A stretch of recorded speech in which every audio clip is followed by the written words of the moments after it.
ओम श्री परमात्मने नमः।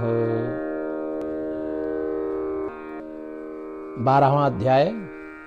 अर्जुन बोले, जो अनन्य प्रेमी भक्तजन पूर्वोक्त प्रकार से निरंतर आपके भजन ध्यान में लगे रहकर आप सगुण रूप परमेश्वर को और दूसरे जो केवल अविनाशी सच्चिदानंद घन निराकार ब्रह्म को ही अति श्रेष्ठ भाव से भजते हैं, उन दोनों प्रकार के उपासकों में अति उत्तम योग वेत्ता कौन है?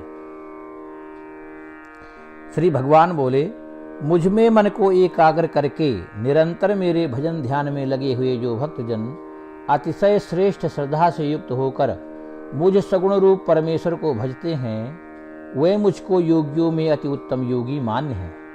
परंतु जो पुरुष इंद्रियों के समुदाय को भली प्रकार बस में करके मन बुद्धि से परे सर्वव्यापी अकथनीय स्वरूप और सदा एक रस रहने वाले नित्य अचल निराकार अविनाशी सच्चिदानंद घन ब्रह्म को निरंतर एक ही भाव से ध्यान करते हुए भजते हैं, वे संपूर्ण भूतों के हित में रत और सब में समान भाव वाले योगी मुझको ही प्राप्त होते हैं।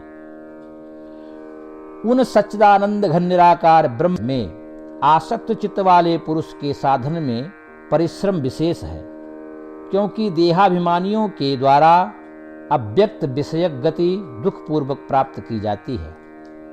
परंतु जो मेरे प्राण रहने वाले भक्तजन संपूर्ण कर्मों को मुझ में अर्पण करके मुझ सगुण स्वरूप परमेश्वर को ही अनन्य भक्ति योग से निरंतर चिंतन करते हुए भजते हैं, हे अर्जुन, उन मुझ में चित्त लगाने वाले प्रेमी भक्तों का मैं शीघ्र ही मृत्यु रूप संसार समुद्र से उद्धार करने वाला होता हूँ। मुझ में मन को लगा और मुझ में ही बुद्धि को लगा, इसके उपरांत तो मुझ में ही निवास करेगा, इसमें कुछ भी संशय नहीं है।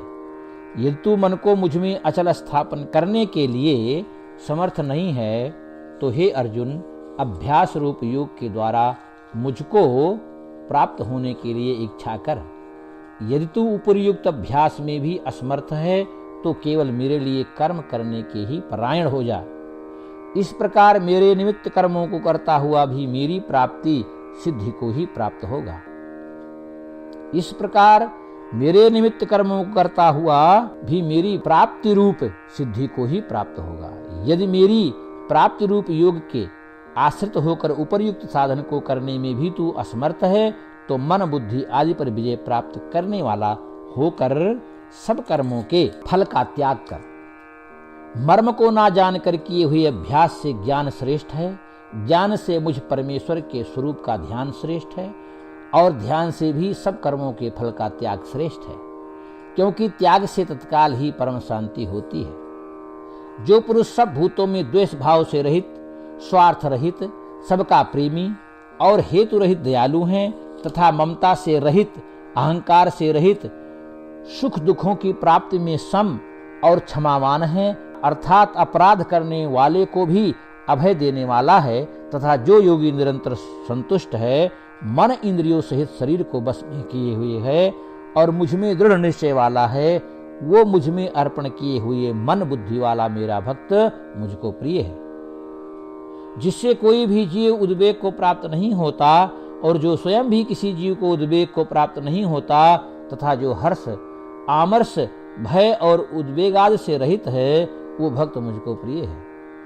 जो पुरुष आकांक्षा से रहित, बाहर भीतर से शुद्ध, चतुर पक्षपात से रहित और दुखों से छूटा हुआ है, वो सब आरंभों का त्यागी मेरा भक्त मुझको प्रिय है। जो ना कभी हर्षित होता है, ना द्वेष करता है, ना शोक करता है, ना कामना करता है, तथा जो शुभ और अशुभ संपूर्ण कर्मों का त्यागी है, वो भक्ति युक्त पुरुष मुझको प्रिय है। जो शत्रु मित्र में और मान अपमान में सम है, तथा सर्दी गर्मी सुख दुखाद द्वंद्वों में सम है और आसक्त से रहित है, जो निंदा स्तुति को समान समझने वाला है, मननशील और जिस किसी प्रकार से भी शरीर का निर्वाह होने में सदा ही संतुष्ट है और रहने के स्थान में ममता और आसक्ति से रहित है, वो स्थिर बुद्धि भक्तिमान पुरुष मुझको प्रिय है। परंतु जो श्रद्धा युक्त पुरुष मेरे प्राण होकर इस ऊपर कहे हुए धर्म में अमृत निष्काम प्रेम भाव से सेवन करते हैं, वे भक्त मुझको अतिशय प्रिय हैं। 12वां अध्याय समाप्त। हरि ओम तत्सत, हरि ओम तत्सत, हरि ओम तत्सत।